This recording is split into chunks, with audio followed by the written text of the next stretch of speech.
We're testers.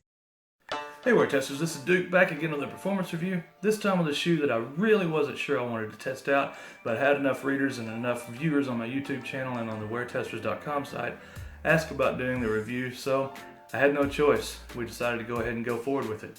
And this shoe has already been reviewed by Josh on this site for a volleyball review. However, I put it through the basketball test, and that shoe is the Nike Zoom Ascension.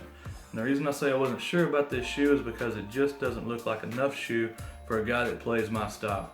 However, I did take it on the court, so stay tuned and see if my style and your style matches, if you think this shoe will work for you. Okay, first things first, just like always here on Wear Testers, going to get into traction.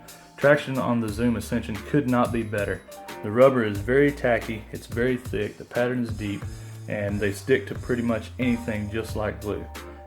You can see I played on these outdoors, I played on them indoors on 3 different courts. There's no dust at all on these things. They don't pick up dust hardly at all.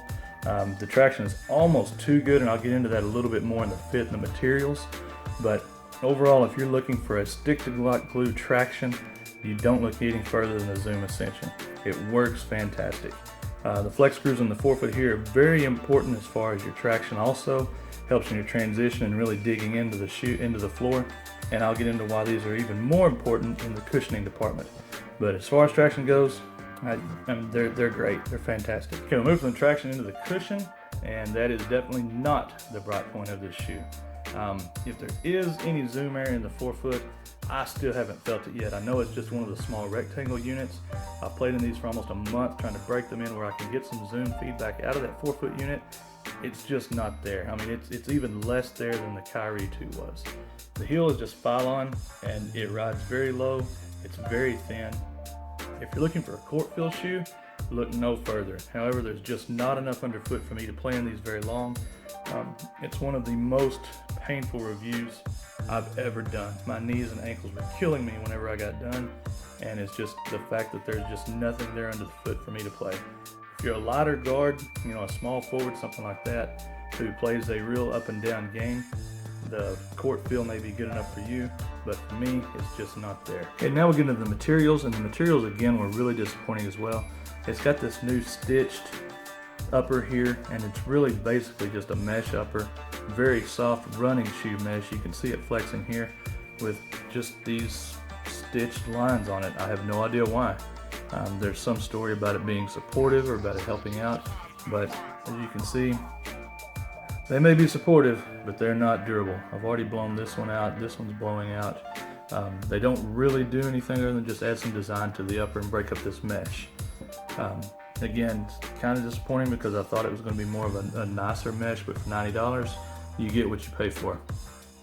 Tongue has got this Pro Combat style top right here that really takes off some lace pressure, and you do need it because the tongue is thin in all places, and there was some lace pressure all up and down this system. The heel counter, there's one in there. It's not very stiff, but there is one in there. It's just this foam back collar pretty much, and it does cause some chafing right here on the Achilles. Wear higher cut socks. If you don't, you're going to feel it.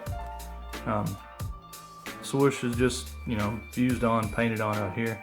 One thing on the lacing system, it's got these little bungee straps, and I know Nightwing went over it in his first impression, but if one of those breaks, you're pretty much screwed. I mean, that's all there is. There's no loops to go back through, and if that thing breaks, the whole shoe is shot because it just pulls all the way out. Materials wise, I mean, again, it's $90. I would say you get what you pay for, but we all know that's not true. Okay, now the fit is true size. Lengthwise, widthwise, everything was good on that. And one reason is because this upper is so flimsy and so thin that it just conforms to any type of foot, any style of play. One reason I brought up that traction earlier when I said I'd get into it more and fit about it being almost too good is there's nothing here on the lateral side to keep your foot over the footbed. This little wing doesn't really do much at all. So this traction is very good. You stop on a dime, and when you stop, your foot keeps going and rolls over that outer footbed. That is some serious pain if you hit it just right. You'll roll that ankle and you're going to be out. Even without stepping on a foot, that's going to happen. It happened to me just doing some warm-ups, just some shoot-around kind of drills, and I couldn't imagine trying to play in a hard game running on these and making a jab step or trying to slide in front of somebody and your foot just completely going over that bed when the traction catches. Again, the heel slip, there's a little bit of problem with it, and it's just because this collar is so flimsy, there's nothing really there to catch. The lacing system does its job, but it can't do its job if there's nothing here to pull you into. Overall, to me, just a really, really poor design.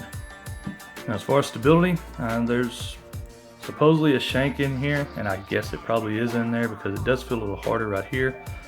The shoe ride's so low though that I couldn't feel anything but the floor the whole time I played in it anyway. You do have an outrigger right here on the lateral side, keeps you from rolling over a little bit, but again, that's not going to do you any good when your foot rolls completely over that outrigger. If they had brought this up a little higher on this sidewall, it would have kept you over the footbed a lot better. Even if they'd have put a thicker heel counter in here, something a little stiffer, it would have taken away from the comfort of the mesh, but it would have made the shoe a ton more stable on court. The low ride does help, and as you can see, the heel does have a pretty wide base, so the stability in the heel should be there. But again, this heel counter is just so flimsy that once your foot starts moving, there's nothing there to catch it. Okay, so that wraps us up on the Nike Zoom Ascension. Again, it's a disappointing effort. I understand it's a $90 budget model, but it could have been so much better. It's, the traction, other than the traction, there really is no bright point of the shoe unless you consider super court feel, because there's nothing underfoot to be a positive.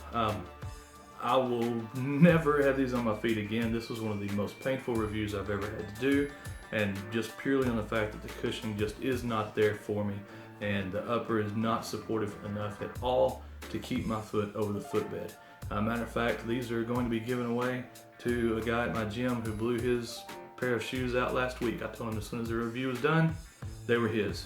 So again, priced at $90. I think you can get these cheaper now on Finish Line, or maybe some bulk Academy, like Academy Sporting Goods store, bulk stores like that. I would say Sports Authority, but they're out of business. Again, I can't recommend this shoe for anybody seriously playing basketball.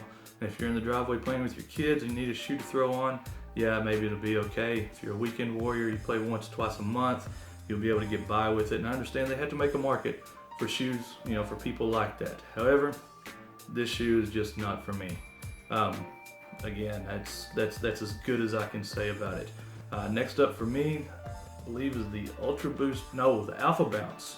Alpha Bounce from Adidas, the Ultra Boost Uncaged, and the KD9. Stay tuned to that, Wear Testers. This is Duke, and I'm out.